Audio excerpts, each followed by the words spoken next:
Hello, everybody, and welcome back to Season 42 of the Pichu London Cup Series. Today, we're at Michigan International Speedway for the running of the Firekeepers Casino 400. On the pole will be the 37 of Daniel Bouchard. On his outside will be the 42 of Dmitry Baranovsky. In row 2 is Foster Henderson and Nathan Ormond. Row 3 has Cassie Reynolds and Maxwell Smart. And Stewie Moore, Rich Roy make up row 4. And Christian Vargas and Nick Sachita ran out your top 10 here in today's race. And there you see our winner, Jackson Nantel from last weekend at Richmond. He'll be starting in 17th.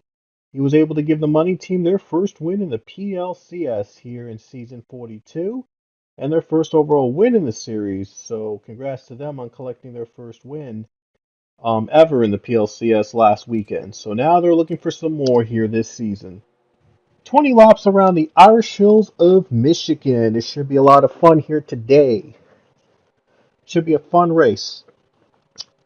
I believe this is the 12th race of the season here in Michigan, so it should be fun. PLCS is getting right now almost to the halfway point of this season. Almost done with 12 events. Now we're in race number 12. And here comes Daniel Bouchard going to lead us to the green flag. We're underway here at Michigan.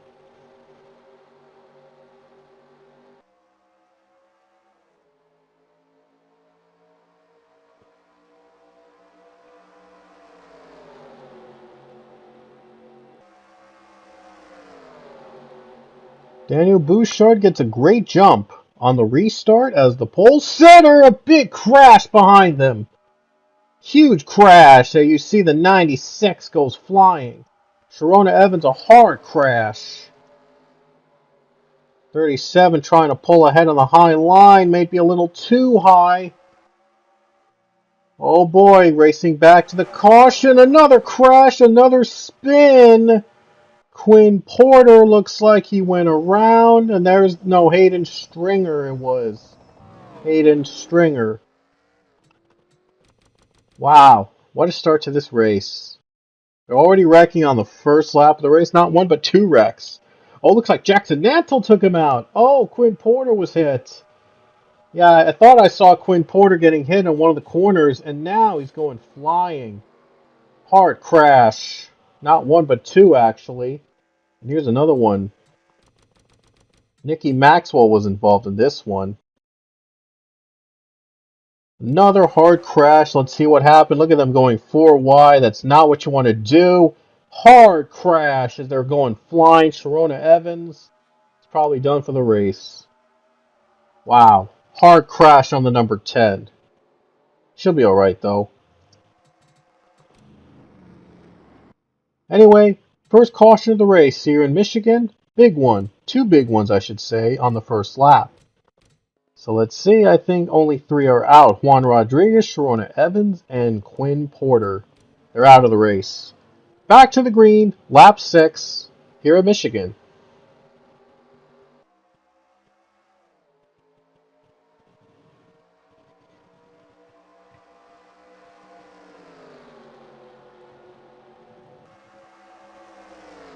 Here comes Foster Henderson for second spot. It looks like Daniel Bouchard, though, is trying to stay safe on that high line.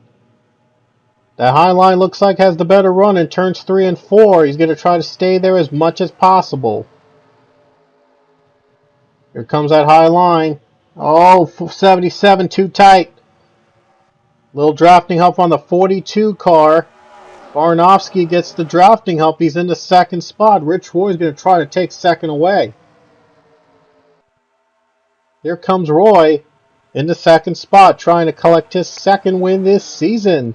He won earlier in the season at Circuit of the Americas, and he's looking to get another victory here today. Oh boy, he's tempted to go on that bottom, but he might hold off a bit and try to draft him. Maybe trying to get the 37 too high. Maybe he has enough speed and grip. He might try to get the pass on the 37. Oh, looks like he's neutral. Oh, looks like he stayed level with that 37 car. That might be what he needed. He was not too tight on that exit there in the turns 3 and 4. He might still have a chance here. Barnofsky's trying to draft him up to 37. Or are you trying to make him loose? Oh, look at that, 37. What a run he got. Where did that run come from? Gets the run off turns 1 and 2, and he's able to stay in the groove, and he's able to stay in the lead.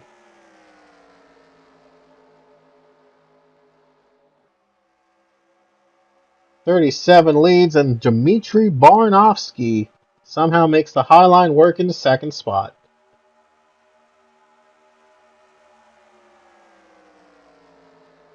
And Daniel Bouchard, last season, he was the runner-up in the championship to Sharona Evans, and now is looking to get back to the winning column and looking to get back for another shot at the championship. And Barnofsky, his only win has come at Talladega last season, his only career win, believe it or not. He was a rookie last season in that 42 car, and he won at Talladega, the next to last race of the season. Now he's looking to get his second career win, and that win could get him into the playoffs for the first time in his career. Lap number 10 with 11 laps to go. A little over halfway, and we haven't gone to the pit stops yet, and they may play a factor in who wins this race. Handful of cars, I believe, just came off of pit road. Now, it's going to be all about pit strategy. Never mind, I thought I saw some cars come off pit road. I could have sworn for a second, I could have sworn I saw some cars off pit road. Oh boy, let's see if Barnofsky can make the move work on the low line. He might have a run here. It's 37, still trying to fight up high. See if the 42 gets to lead this lap or the 37. It looks like 37 will. 37 stays on the high line. That high line's been working so far for the 37 car. Could it work for Rich Roy?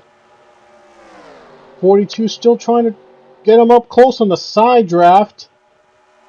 42 still trying to stay with the 37, trying to get that side draft. Still trying to hang on.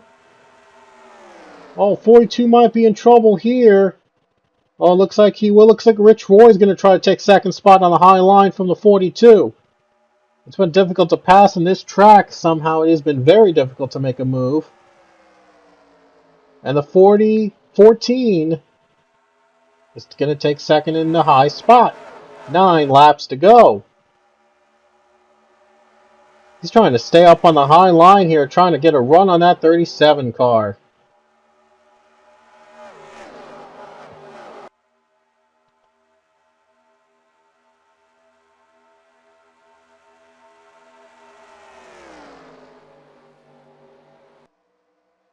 And now you see a little bit of room with the 37 car, and he's doing a pretty good job with 8 laps to go. He's getting a little bit more breathing room. With 8 laps to go, he's pulling a little bit ahead. You never know, though. We might have a caution, a late caution. It could change the field up. Boy, would this be fun. It would come down the wire, folks. We've seen overtime races. Last week, it was an overtime finish at Richmond. And somehow the 50 car was able to hold on for the win. Michigan, though, might be different. It is a completely different track than Richmond, of course, so it's definitely going to have a different result. Oh, they're going to come to pit.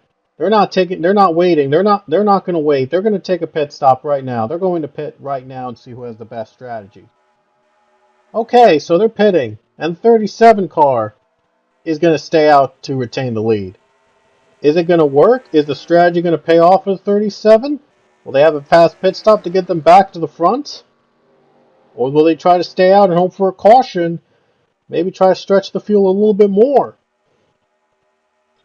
The 50 car got the caution. He got the benefit of the caution, was able to stretch the field just enough to make it to overtime. But we'll see if it looks like 37, he's not going to wait until the caution comes out. He has to come to pit.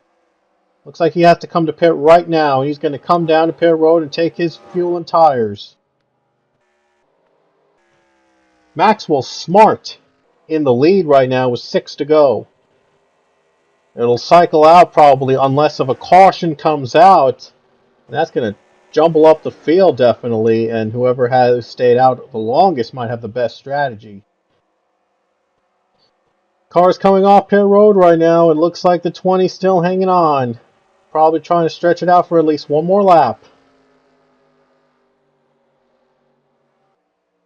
I think he might be coming down on this lap right here. And it looks like the 20 is going to be coming down to this pit road. He's going to pit on this lap. And who's going to take the lead right now? Is he still going to be the leader when they cross the stripe? No, Nick Sechita. Looks like the 3 is ruled as the leader. So Nick Sechita comes off pit road. He was the one that dominated Richmond. And then, of course, pit stops happened. And then the caution flew. And he got shuffled out of line. He wasn't even close to the top 10. When the pit stops and the caution came at the end of the race at Richmond. It looks like he might not even come close in this one because he has to come to pit. Better be careful though not to wreck a car. Because if there's a caution, this changes everything. And he's going to stay out and he's going to pit with about 4 laps to go. He might be crossing the line as the leader still, but we're going to wait until the pit stops cycle out and see who really is the leader. There he is, taking the lead on lap 17. And there he goes to pit road right now. He's still marked as the leader, and it won't be until the next lap they cross the start-finish line. We know who will be the leader, who will really be the leader. Looks like the 3 car comes off pit road, takes his pit stop. Oh, looks like the pack behind him is going to catch up. There they go. And there they all go. Looks like that's the pack right there. That might be for the win right there. That might be the pass for the win. 43 was ruled in 3rd place last time. He might be the leader.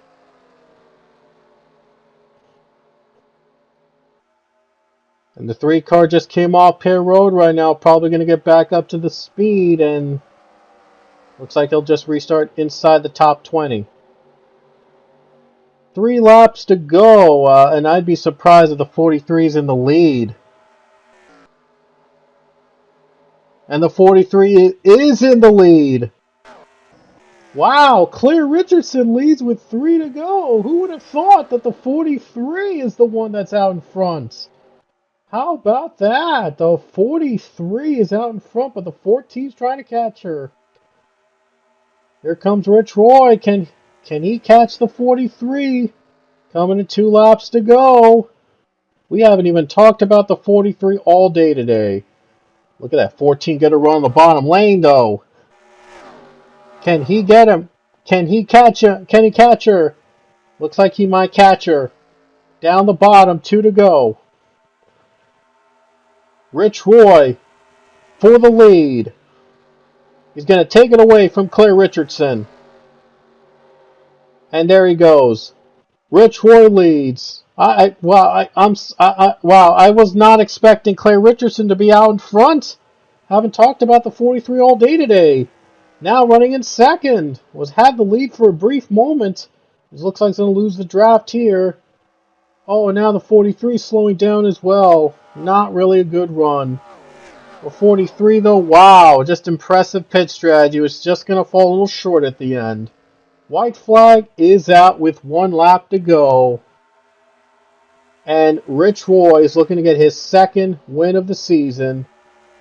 He won at Circuit of Americas earlier this season, and now Rich Roy is looking for his 2nd win to get him into the playoffs again.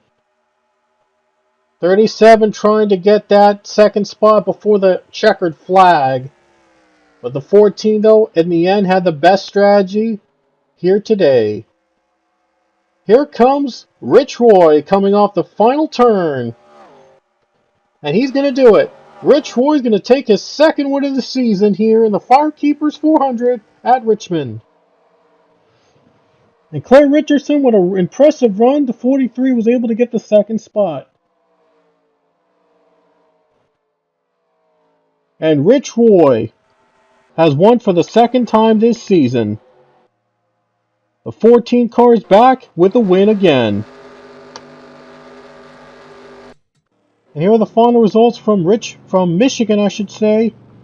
Michigan was Rich Roy's day, and he takes the win here today for his second win of the season. And it was all about pit strategy. Caught up with Claire Richardson with 2 to go. Was able to make the pass on the 43. Was able to take the win. An amazing victory, though, for Rich Roy, getting his second win of the season here at Michigan. An impressive run for Rich Roy. Now, he'll definitely be the one to watch out for this season in the PLCS. And also his second, yeah, of course, it was also his second win. As I mentioned earlier, Rich Roy won at the Circuit of the Americas earlier this season. So congrats to Rich Roy on a win, and that's his 8th career win. He's now even with Robert Smith now in terms of victories. Priya McShane, JD Figueroa, Dylan Kroom, also with 8 wins each, along with Rich Roy. So pretty good company he's in right now with that win at Michigan. And we hope you will join us next time for our next race at Chicagoland Speedway. So until then, we will see you guys later.